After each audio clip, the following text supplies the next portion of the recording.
Replacing the real axle seal. Just put the axle out. This is the seal. Show you the back. This is the axle. This came out.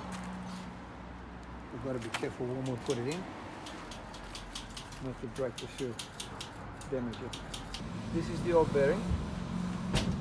Replacing seal and bearing. New one.